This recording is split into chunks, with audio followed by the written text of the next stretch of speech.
So just how do you feel like free agency went for you guys? I feel like it's still going on. Like, as Joe says, it's a year-round thing, and I think it's been fun to watch Joe do it. It's been the same approach that he talks about. That methodical. Build the team for long-term success. Success now, success in the future. So I think it's been going good, and it onward continues. What about Mekhi specifically appealed to you guys? I mean, the first thing that jumps out at it, he played so good, so big as a run blocker, that presence that he has there. But, the more I watched him, the pass protection is maybe the best quality, the best part of his game. But the run blocking's, elite. But pass blocking as well, elite. It's just hard to get around him. And you start visualizing that size, that length, on the right side of the offensive line with Mekhi there and Joe Alt. It's. So you feel like right guard is where he's going to play, right? I think so. Okay. Yeah, I mean that's. We haven't started yet. We start in April. We've got we have so much versatility now with the inside players. Guys that can play guard, guys that can play center. Zion, we're really excited to see him at center. And have that versatility too. So I just can't wait to get started. That's a exciting piece that can't wait to have at it. And see exactly what transpires there. But I mean, there'll be a lot of good players, great players that will have the license and the ability to, contribute, start, make us better. So excited about that. Jim, with the draft coming up, you got a lot of your former players are listed very high. Yeah. A lot of people say you guys might even get one of them. Can you talk about these guys and the pride that your former Michigan players are going to be 4 or 5 maybe in the first round? Yeah, how about that, 4 or 5? It's really exciting. I mean, went back and looked. I don't think there's ever been 4 Michigan players drafted in the first round. And I think 3 is the most. I think it's been done twice. So, that'll be, I mean, they're like beloved sons, to watch, 4, potentially 5 go in the first round. I mean, the excitement's building. Yeah, and not that mock drafts or everything, but a lot of people have Colston fitting in perfectly with you guys. As a tight end, how would he look as a Charger? Yeah, there's there's so many good players there. We feel like at 22, where we're picking, there's going to be a really good player there for us, and you just really have to, you just wait and see. And when it comes to your time to pick, you pick the best player available. There's 256 will get drafted. We have 10 picks. So, I mean, the math on it, the odds of it all are, he's probably going to play. He'll probably be playing against us. Like about every, and that's the way I look at every player. But that one that you get, that 10 that you get, just excited as heck to have them, and can't wait to work with who that'll be. It's the magic of the draft, really. I mean, it's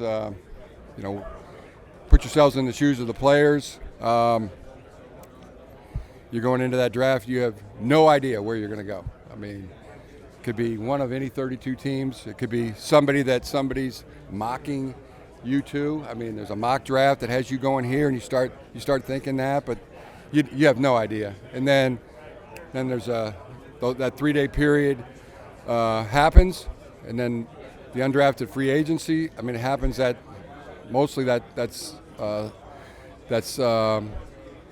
that Saturday night, Sunday after the draft, and then your life is your immediate future. You know where you're going, and you're happy for the team that drafted you. That's now your team, and same for us. I mean, we don't really know who we're going to be getting in the draft, but then they're on our team, and then we roll. So that's our vision is competitors welcome to the Los Angeles Chargers, and just have great faith and trust that we're going to get 10 really good players. That's our vision. So just to stay with your old school for a sec, it's been in the news, Matt Weiss. Just curious, your interactions with him, what you thought about him as a person, as a coach, if you had any idea this was, this would be something that he would be a part of. Yeah, just shocked. Just completely shocked, disturbed. I read the indictment, right? It looked like maybe the first report came out and he coached one game for you after that. Why was he allowed to coach the TCU game? I don't know if you knew about some of the what you knew ahead of time, I guess. Did not know anything until after it was after the TCU game that we found out that there was allegations, and you said it. I mean, indictment. That's not a word not a good word. So sympathy for the victims, and for Matt's family, and shocking.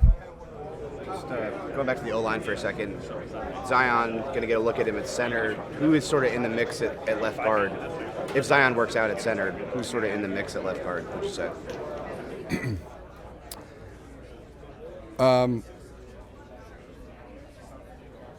Jamari Salyer, James, Bradley Bozeman, and then free agency continues, the draft continues. I mean, but those are the front runners. And so where does it sort of leave things with Trey? Trey Pipkins. Yeah. Yeah, Trey Pipkins. Did you get a look at him? Oh, definitely. That'd probably be the number one guy.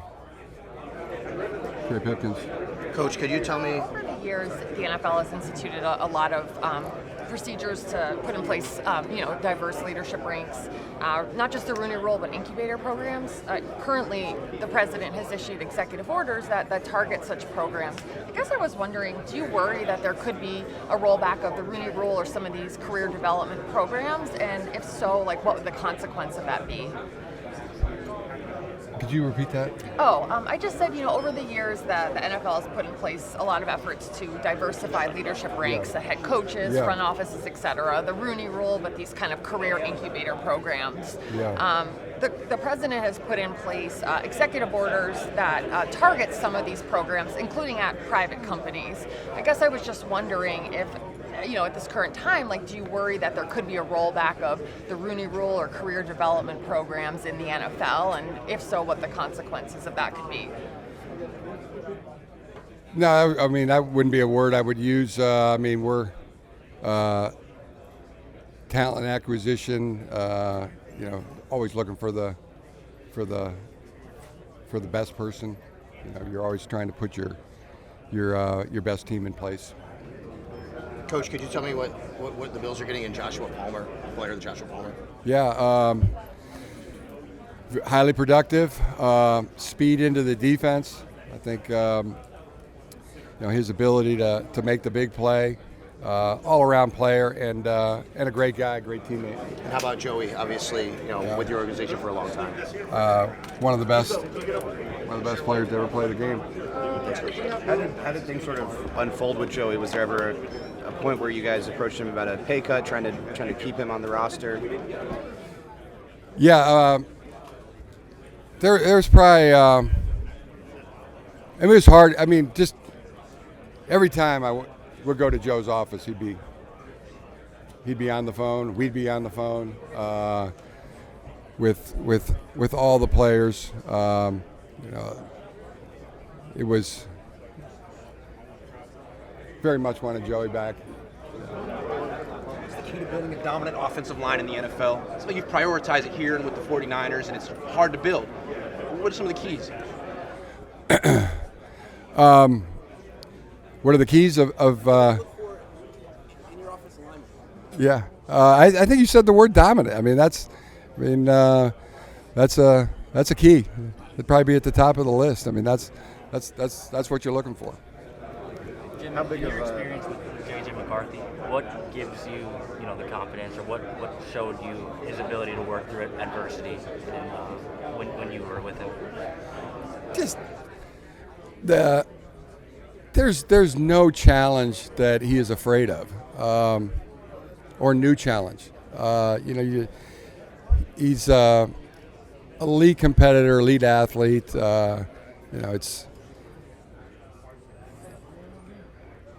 He will compete. And it's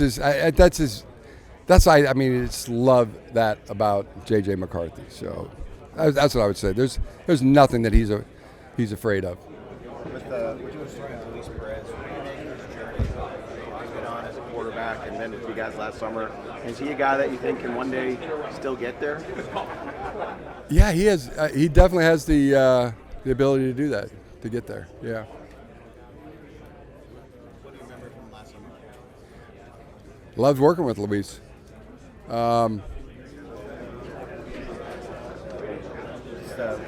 Kuna, just how big of a loss is he, considering how he played for you in the middle of the defensive line last year?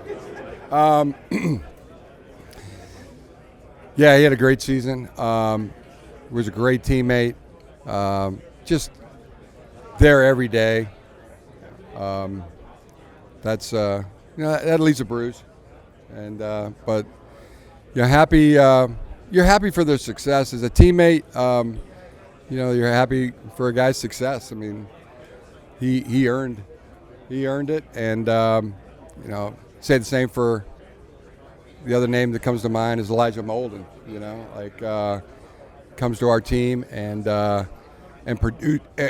produces. So by their talent, by their effort, they capitalized.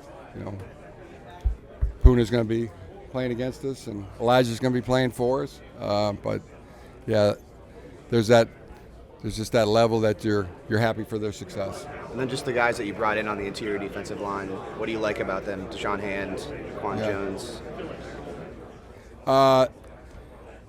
The first thing that's hitting me is, you really like the tape, their ability, their talent, and but the thing that struck me about both Deshaun and Naquan is their enthusiasm. I mean, the first conversations, the second conversations, the third, just their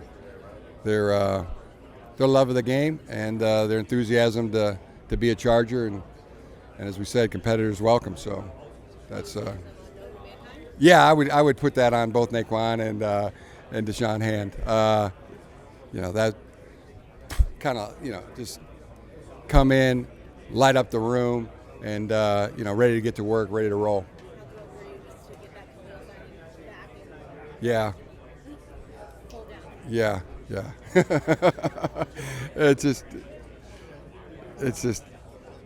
It's awesome. It's awesome.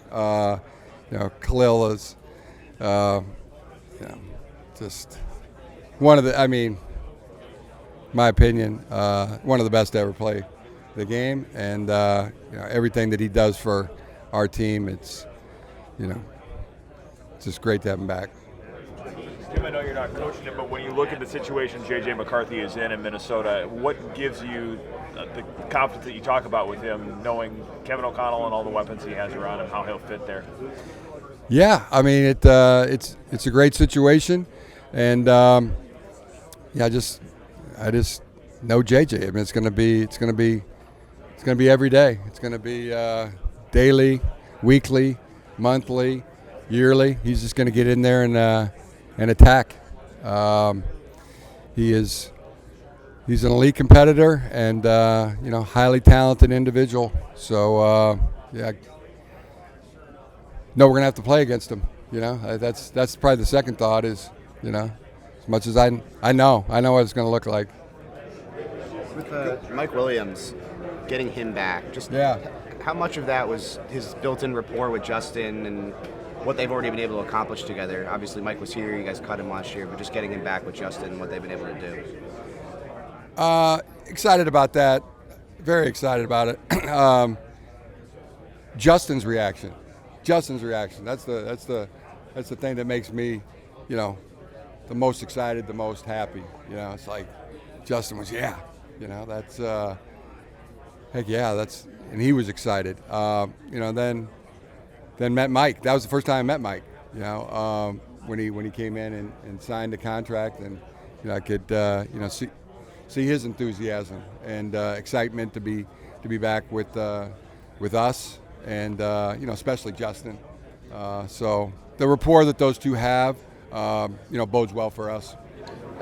You have the Commanders on your schedule this year. As a former quarterback yourself, the year that Jaden Daniels had, from what you've seen at all, what kind of sticks in your mind about Jaden Daniels and those guys? Just that it's so hard to do that as a rookie quarterback, you know, to play as well as he played, you know, be as good, as dominant as he was at that position as a rookie. You know, first-year player in the NFL. I mean, there's been, you know, great players in this league that didn't play like him. You know, so yes, scary good is the way I'd phrase that. Scary good for us those that have to play against the Commanders, but. Coach, talking about another rookie quarterback, Bo Nix had an epic battle twice against you guys. How excited are you to continue to play against him, especially with Justin Herbert on your side? And what were your impressions of Bo Nix? Same. You know, outstanding. And you can just see the development week to week. And the Broncos, Sean, everybody there did a tremendous job. And, yeah, excited is not the word. I mean, I'm not excited to have to, but did great. He did great. Great player. What is Najee going to bring in the run game? We think he's going to bring you know, really good, really consistent. Love his game. You talk about Ted all the time. There every day. He's never missed a game in his career. How much does that factor into your evaluation of a player, whether that be draft, free agency, a guy that just is always there, available? Yeah, that's in fact, when you first brought him up, that's what Ted was the first thought of my mind. Yeah, it's huge. It's huge. You know, best ability is availability. What do you one of your former players, Aiden Hutchinson in Detroit, obviously coming off the big injury. You've been knowing him for years. Just talk about his makeup, you know, as far as Dan Campbell and those guys feeling like he's going to come back 100% and be the, you know, best version of himself. What did you see in him where they kind of had that confidence where he can come back and be that type of guy just from being around him so long? Yeah, no doubt that he'll come back 100% and even better, just he'll come back stronger, faster, quicker, you know, more relentless. You know, that's the way that's his makeup. And seeing him train in the off season and I have no doubt whatsoever that I bet he'll even be better. What do you see anything in him young or anything? Like, what was he like? You know, what was his makeup like coming up to give people that type of confidence to know? Was he always a hard worker, or what type of person was he? Yeah, that's what he is. That's him. You know, driven. You know, he's been that way probably since he came out of the crib. But you know, it's at every stage of his development, high school, college, pro. He is who he is. There'll be some rule changes. This guy is a big believer in analytics and all the new numbers that they're throwing at y'all from that side. Are you a skeptic at this point?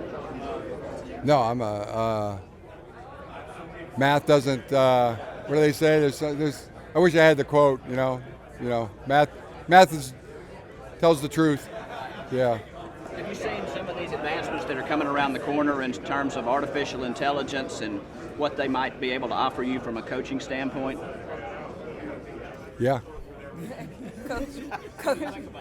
Huh? What do you think about these things that are coming around? Very impressed. Does it feel like science fiction at any point? No. I mean, it seems like progress. Some rules will be changed here. Where do you fall on the overtime change as far as making it more equitable, both teams getting a possession no matter what? I'm waiting to hear more of the discussion on that. You know, what part of it? What part of the? Oh, both getting a possession. Both teams have to get a possession no matter what. So even if the team scores a touchdown, the other squad's going to get the ball. Yeah. I don't know. I mean, I love sudden death. You know. I mean, I think huh? Yeah, sudden death. Yeah. Coach, what can you say about the pedigree of the AFC West coaches and the way that you guys are going to all battle out for the top spot? What do I think about it? Yeah, like all the coaches, addition to Pete Carroll, obviously Sean Payton in the division, yourself, and then Andy Reid. Yeah, I wouldn't limit it just to the AFC West. I mean, it's across the board. I mean, my wife Sarah was asking me that the other night, and you just look around the room. I mean, it's every coach, it's every staff, it's every organization. It's highly competitive, and just everybody's really good. And you say that about, I mean, the players, it's the same way when you look at the rosters, the general managers, the organizations. I mean, it's just like everybody is highly efficient and highly good. How do you feel about the tight end room right now? Bringing in Tyler Conklin, obviously Will coming back. Feel really good about it. Will, big fan of Will Dissly. He had a career year for us, and I mean, you talk about Ted there every day. Will Dissly's there every day. Super excited about Tyler Conklin. Got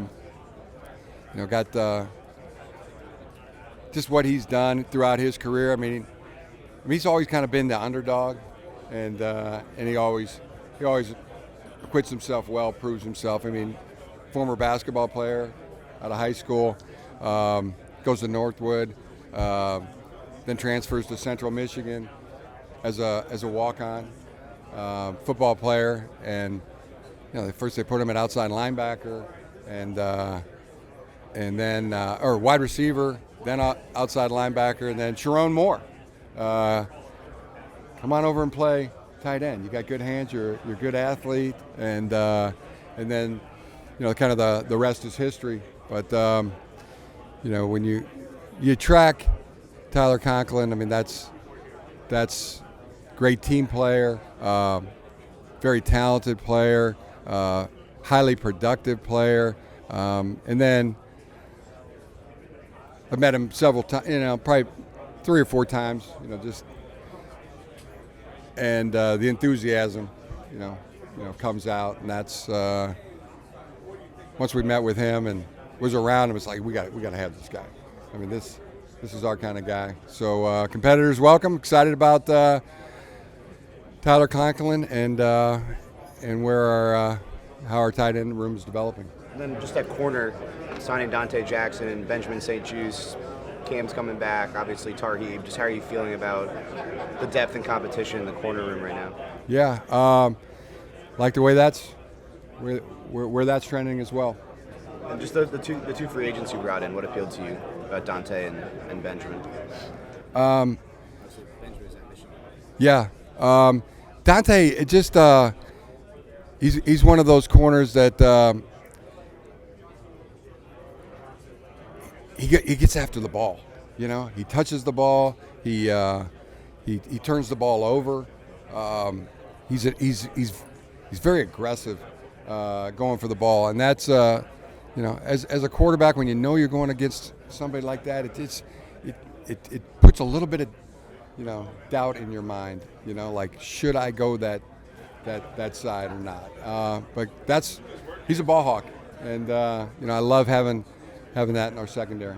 Jalen brought Purdy. Did you think he could make it this far when you saw him in college? Has he improved a lot since his college days? I don't ever count out anybody, and especially somebody with his pedigree and football background. Jim, have you seen kind of a shift in terms of defensive tackles? There's a lot of draft this year who expected to go in the first round. Like, has there kind of been maybe a shift in ideology about pass rushers and it coming from the interior versus the edge? And obviously, with your college experience, is that a trend that's happened more recently? I don't know about ideologies or shifts or anything, but I mean, there was twice as many defensive tackles at the combine. It was just it's a great class for defensive tackles. Have you seen? Obviously we've seen in like Super Bowls there are these game-wrecking guys, whether it's Aaron Donald, Chris Jones, even what happened in Philly. Is that the way that it's trending in the NFL of building from the interior out on the D-line? I mean, it's always been a winning in the trenches, and that's whether it's offensive line or defensive line. It's always been highly critical. But that was eye-opening Super Bowl. I mean, I think we all saw that what that defensive front was able to do. With Andre, you mentioned him as a potential for left guard. I don't think he's played left guard in the league before. Just what have you seen from him that leads you to believe that he can be in the mix there at guard? He's a football player, yeah, and I think he's got the versatility to do it. So you don't count people out. I mean, just because they haven't done something doesn't mean that they can't. Kind of never say can't, Your old player, Jake Moody. Good to see you. Good to see you. How you doing? Good to see you. Good. He had a rough second half of the season. It might have been injury related, but from your experience with Jake, I mean, how do you kind of foresee him dealing with adversity and kind of bouncing back from that? What I know of Jake Moody, he's just like a very, very steady, confident, player in his ability, and I've seen him miss a few and then come back and make 14, 17 straight. I can't remember exactly what it was. So I would think that it's going to repeat itself. Other former player, Andrew Luck at Stanford. He's the GM there now. Did you see him back when you coached him being in taking that executive path after his playing career? Yeah, I saw Andrew Luck being great at whatever field he chose to go into, and couldn't be more excited about him being the general manager at Stanford. Andrew's the type of person that he'll be great at anything that he does. But, general manager, coach, athletic director, senator, fill in the blank, really. Your fan base would love to see Keenan Allen back. Is that on the table, do you think? Oh, yeah, anything's possible. Yeah, that would be cool. Yeah, that would be cool.